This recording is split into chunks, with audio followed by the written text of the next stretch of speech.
Karen's chart, and I want you to, actually we did this once before, but I want you to kind of really focus in, and this time you guys read the chart, okay? So try to take it apart. What's the strongest aspects in the chart?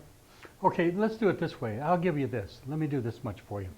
Okay, there's a couple things you should know, okay? A couple things will help you read, I think, a little better.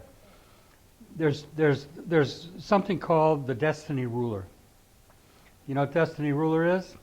It's a ruler of your ascendant. Destiny ruler is the ruler of your ascendant. Right. So what do you have rising? Libra. Okay, what rules Libra? Good. Now you know her destiny ruler. Why do you want to know that for? Because it tells a lot about the life and the destiny of a person.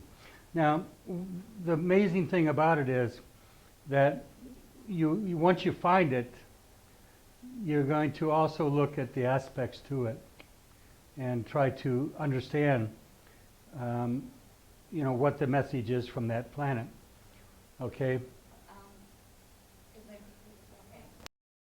Because when I've been looking, I've looked at the natal charts, and the Venus is in Capricorn. That's right. Good. Okay, but That's all we're looking for. I didn't see the Venus. don't very Okay. Opposition, Say that over. opposition Uranus and trine Mars. Very good. Good. Yeah. See the trine here? These are Earth signs, Virgo and Capricorn. Harmony. Venus and Mars, right? All right. What do you interpret that as? Anybody? conflict in love relationship. Well, Mars, though, and it's a trine. Necessarily conflict. It's a trine aspect. Okay. Somebody help me here. We have a harmonious relationship with her significant other. Good. Good. This is not a negative aspect. It's a trine. You see? Probably started in a flash, real Well, sudden, or it might be intermittent. why are you telling her that? Separated off and on Why do you say that? with the Uranus. Opposing? Good. You need to explain why you're saying it. The point I'm getting at is that it's not necessarily off and on with this one. First, before we leave the trine, what kind of signs are those in? The Mars-Venus trine is in what sign? Mars is in what kind of sign? Earth. Okay, what is Venus sign in? Earth. What sign is it? Capricorn. So we have a very good favorable aspect between Venus and Mars in Earth signs. The two Earth signs are what kind of signs? What do they rule? material. Good. What else? Virgo rules what? House. Keeping your Work. Good. Good. Capricorn rules what? Career. What do you think that tells you about their relationship? Huh? Business, working relationship that would have brought them together too, maybe. Okay?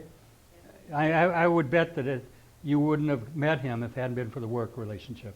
Well, no, actually, You did meet him before? no, we met socially, and we discovered that we had to take birthday for the weeks. Okay, so it was basically a working relationship. And career and work are all tied into this. They're earth signs. Right. Okay, so, the important thing to note is that when you look at these aspects, you go to the destiny ruler first. Very often you'll get a lot of information, is all I'm trying to tell you. We haven't even looked at the squares and the oppositions, but everybody has a destiny ruler, okay? Mine's Jupiter because I have Sagittarius rising. So it gives, if you hear somebody say I'm a double Sag or a double Taurus or whatever, what do you think that means?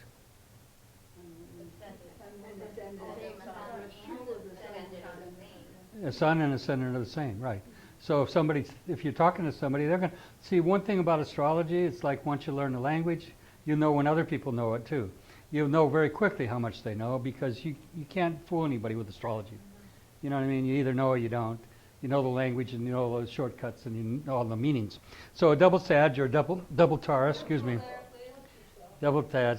That's what happens when you lose an Achilles tendon. There's no balance anymore there. So anyway, the other side of it. Look at Jupiter in this chart.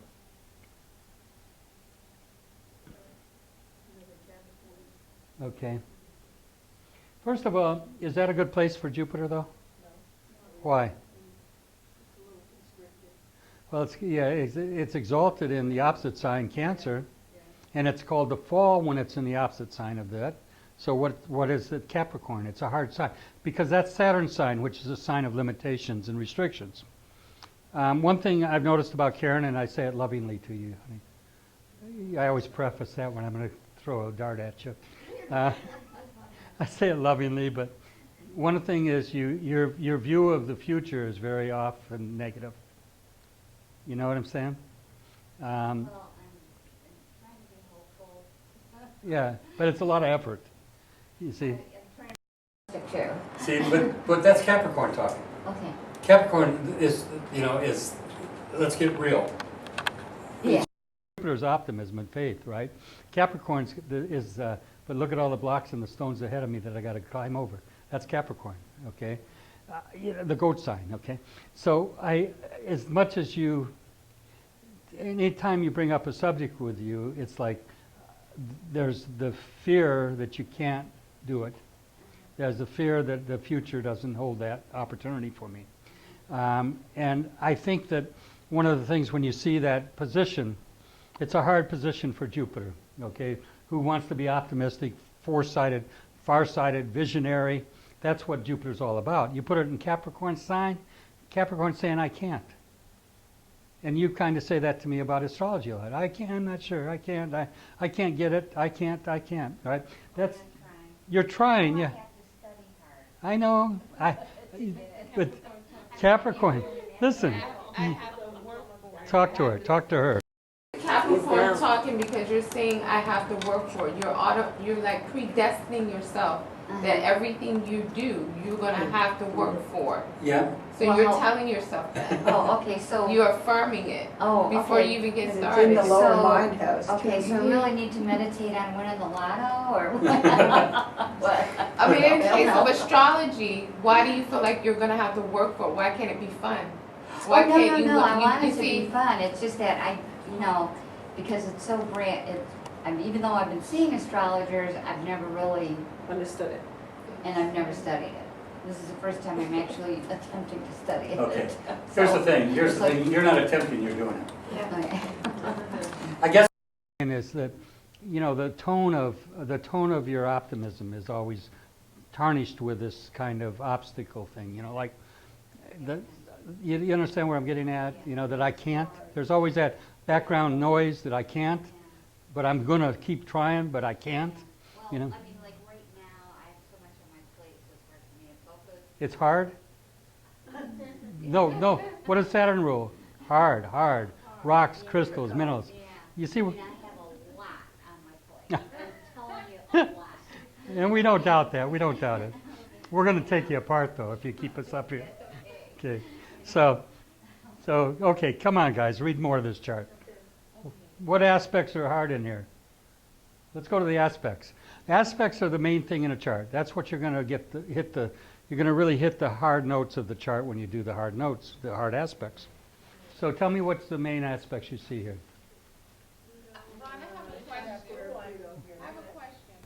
I'm sorry.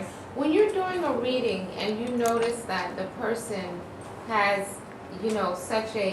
they're going through a really hard time, they have such a pessimistic attitude, do you then recalibrate and try to focus on the more positive aspects of their sign, or you keep walking in the reality of what it is?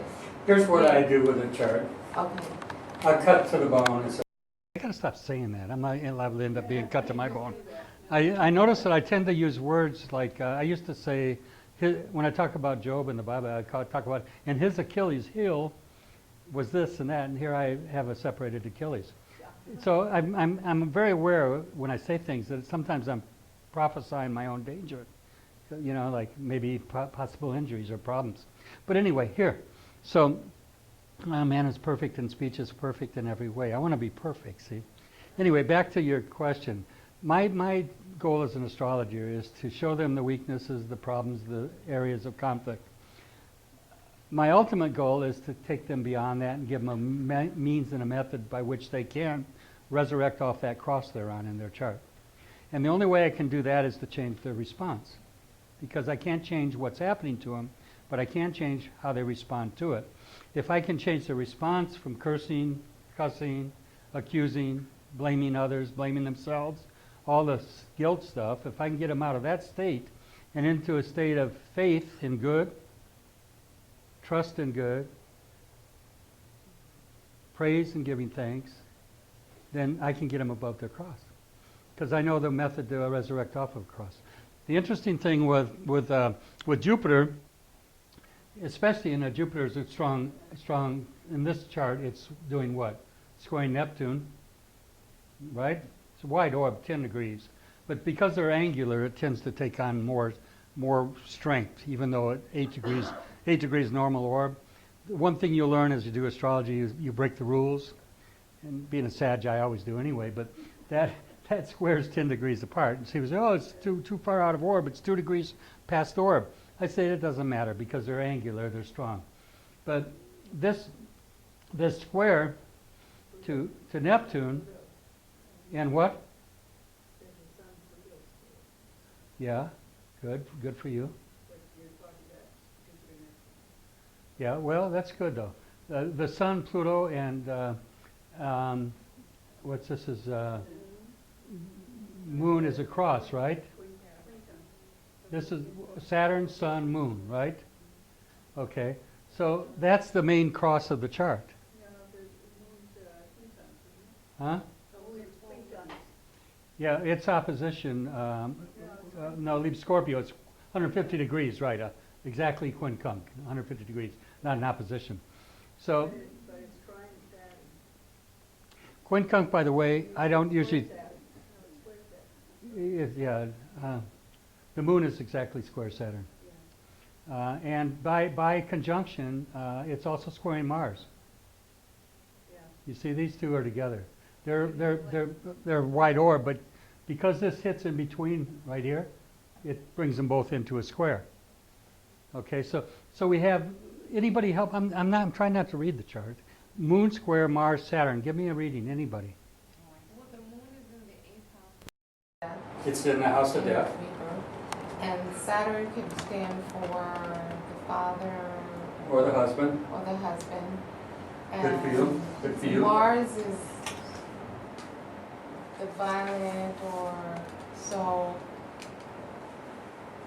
It can be. It could be. It's a lot. It can bring a lot of pain, right, and suffering, right. It also can bring surgery. Okay.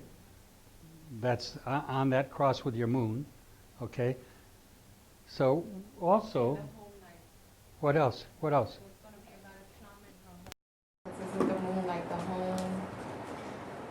It can bring. Here's the thing. There's two indicators of problems with that could indicate a death of the husband. You know what they are? Two. Pluto square the Sun. Okay. Pluto is exact square the Sun almost. They're 18 and 15. These are square. That's the death planet, right? Pluto. Sun rules the husband. Sun's in Scorpio. Very good. There's second indicator right there. And What? then as Julie was saying, is Venus in opposition to Pluto, which Venus is love and Pluto is... No, Venus is not no. It's opposing Uranus, It's opposing Venus. Okay. which can bring sudden, unexpected things to what? Venus, the mate. Unpredictable. Okay. Okay. So you also have the Moon in the house of death, which means emotional damage to her through that. Moon in the eighth house is Pluto's house. It's Scorpio's house. Remember the 3 ways to find something. How many times I tell you that? House, sign, and what? Planet. So all the indicators of death are what? Do you remember I did Sylvestro's chart?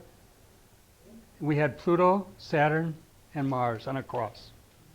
Okay? So when you see these indicators, you're getting a message. The thing is, as an astrologer, you kind of have to synthesize it. And it just speaks to you. Eventually, you get a message. And you'll venture out. You're never going to be 100%. Nobody is. Nobody is. I'm still figuring out why she doesn't have problems sleeping at night. You know, I figured it out. I figured it. No, I figured. Did you hear me, Pam? I said, are you slipping something in your cocktail? No, I figured it out. Honey, I really figured it out. I got the answer when I was eating. Yeah, because Saturn's involved with that Neptune affliction, right? Which is in the moon, which to me is both sleep indicators. But Saturn is the accuser, right? It's guilt, all that. I figured it out. You have a clear conscience. That's why you're sleeping well. I am sleeping well. Yeah, okay. That's good. Anyway, so, but you know, when that cross is triggered, that can bring disruption into your sleep. Okay. Again, remember, these are transits and progressions. All these things trigger things. When you went through some of the things you went through in your life, you've had periods where, you know, you went through these kind of things, you know. But again, it's not like every day is like that. Okay, so let's get back to this reading. Everybody, help me out. Give Karen a reading, somebody. Barbara, you can do this. Got moon squaring Saturn. Good for Do that the Did I hear Karen reading her own chart back there? No, I'm reading it off of your graph. Oh, okay. Oh. Well, that's one way to I still know get what it there. means. That's one way to get there. Moon square Saturn. Okay. So I don't know what that means.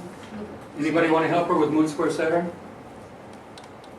Anybody? Low self-worth, depression, possibly. The eighth house, it could be the death of the husband. Okay, good. That's good. First of all, remember, anytime you see Moon Saturn afflictions, it is emotional. And Saturn is what? Depression. Okay? It can be that. It can be emotional depression. And, you know, the things that can trigger that emotional depression can be related to what house in her chart. Her moon's in what house? 8th. So what does that tell you? What could bring on depression? Your life's experiences in that particular area of your life. Obviously, she's went through extraordinary trauma emotionally in her life. And not only that, it affects her home. Everything that involves her security is the moon. Your moon is your security in your chart. If it's afflicted, that means these are areas you're going to have to suffer. You know, you're going to have to deal with issues that involve your home, your security, your family, everything. There's going to be problems with the family. There's going to be accusations coming from somebody in the family, somebody that's going to cause you pain and accusations. Why do I know that? Saturn's the accuser of our brother. It's afflicting her moon. I don't know how that's happening, but somebody is accusing you and trying to undermine you and trying to pull the rug out from under your life. Right, yeah, and that did happen, but I don't, hopefully, this will be over because my step-family, his kids, even though we started a business together, we got married, we bought a house together, they still tried to take that from me. So I don't know, that we had to, I had to prove everything that that we did, You had to fight for so it. I had to, it didn't go to court because they didn't have a case. He did not live in will? There was no living will? He did Oh, not yeah, live in we will? had wills, they contested, they wanted to contest it, but Wow. there was nothing to contest, because everything, we covered each other. My Good for you. husband he knew his kids were like that, and he told me after we bought the house, don't be surprised